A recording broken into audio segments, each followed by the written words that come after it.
তো কেউ নাই। আল্লাহ গো, তুমি যদি মাফ না করো তাহলে কোথায় যাব, কার কাছে যাব গো আল্লাহ? তুমি তো একটা আয়াত নাজিল করেছিলে, বিসমিল্লাহির রহমানির রহিম। ও আল্লাহ, উক্ত আয়াতের মধ্যে রহমান রহিম শব্দ দুইটা আছে। আল্লাহ গো, আজ কিয়ামতের কঠিন ময়দানে তুমি যদি দয়া না দেখাও, কে আমাকে দয়া দেখাবে? তুমি যদি মায়া না দেখাও, কে আমাকে দয়া দেখাবে, মায়া দেখাবে? আল্লাহ গো, তুমি আমাকে মাফ করে দাও। বান্দা যখন আল্লাহ তাআলার গুণকীর্তন এইভাবে গাইতে থাকবে, তখন আল্লাহ তাআলার দয়ার সাগরে জোশ পয়দা হয়ে যাবে, উতলানি উঠে যাবে, ঢেউ উঠে যাবে। আল্লাহ তাআলা ফেরেশতাদেরকে ডাক দিয়া বলবেন, ও আমার ফেরেশতারা শোনো, যাও আমার এই বান্দাকে তোমরা জান্নাতে নিয়ে যাও। মুসলমান ভাইরা,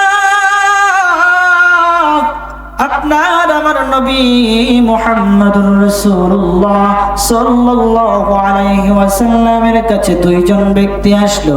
আয়েশা প্রথম নাম্বার ব্যক্তি বলতেছে, একজন ব্যক্তি বলতেছে, ইয়া রাসূলুল্লাহ, ইয়া হাবিবাল্লাহ, ও নবীজি, আমি সারা জীবন জিনা করেছি, সারা জীবন আমি জিনার কাজে আমি ছিলাম গো। ইয়া রাসূলুল্লাহ, আমি আর জিনা করতে চাই না, আমি কি মাফ পাবো? আমার আল্লাহ তাআলা কি মাফ করবেন? আপনার আমার নবী মুহাম্মদুর রাসূলুল্লাহ সাল্লাল্লাহু আলাইহি ওয়াসাল্লাম কিচ্ছু বলেন নাই। আপনার আমার নবী দুইটা চোখ বন্ধ করে দিলেন। আরেকজন ব্যক্তি বলতেছে, ইয়া রাসূলুল্লাহ, ইয়া হাবিবাল্লাহ, ও নবীজি, আমি সারা জীবন মদ খেয়েছি, আমি সারা জীবন মদের মধ্যে ডুবন্ত ছিলাম। ইয়া রাসূলুল্লাহ, ইয়া হাবিবাল্লাহ, আমি কি আল্লাহ তাআলার পক্ষ থেকে মাফ পাবো? আমি আর মদ খাইতে চাই না। আপনার আমার নবী কিচ্ছু বলেন নাই। এইদিকে আমার আল্লাহ তাআলা আপনার আমার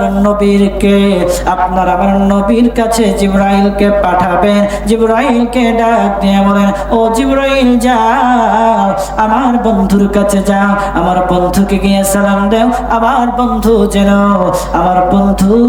যেন আমার সালাম গ্রহণ করে।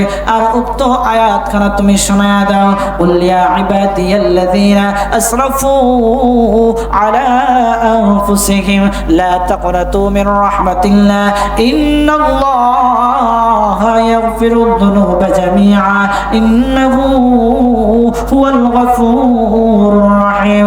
ও জিবরাইল, যাও আমার বন্ধুর কাছে যাও, আমার বন্ধুকে গিয়া আমার সালাম দাও, আর উক্ত আয়াতখানা শোনায়া দাও। আমার বন্ধুর কাছে যে দুইজন ব্যক্তি এসেছে, তারা যদি ওয়াদাবদ্ধ হতে পারে, আর গুনাহ করবে না, অন্যায় কাজ করবে না, নাফরমানি করবে না, তারা যদি ওয়াদাবদ্ধ হতে পারে, আমি আল্লাহ তাআলা তাদেরকে মাফ করে দেব। আর তাদেরকে বলে দিও, তারা যেন কখনো আমার রহমত থেকে নৈরাশ না হয়। জিবরাইল আলাইহিস সালাতু ওয়াস সালাম আপনার আমার নবীর কাছে আসলেন। আয়েশা বললেন, আসসালাতু ওয়াস সালামু আলাইকা ইয়া রাসূলুল্লাহ, আসসালাতু ওয়াস সালামু আলাইকা ইয়া হাবিবাল্লাহ। ও নবীজি,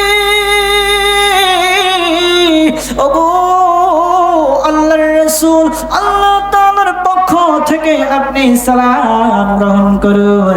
আল্লাহ তাআলা সালাম জানিয়েছেন, ইয়া রাসূলুল্লাহ, ইয়া হাবিবাল্লাহ, আপনার কাছে যে দুইজন ব্যক্তি এসেছে, তাদেরকে উক্ত আয়াত শোনায়া দেন, তাদেরকে বলে দেন তারা যেন আল্লাহ তাআলার রহমত থেকে নৈরাশ না হয়।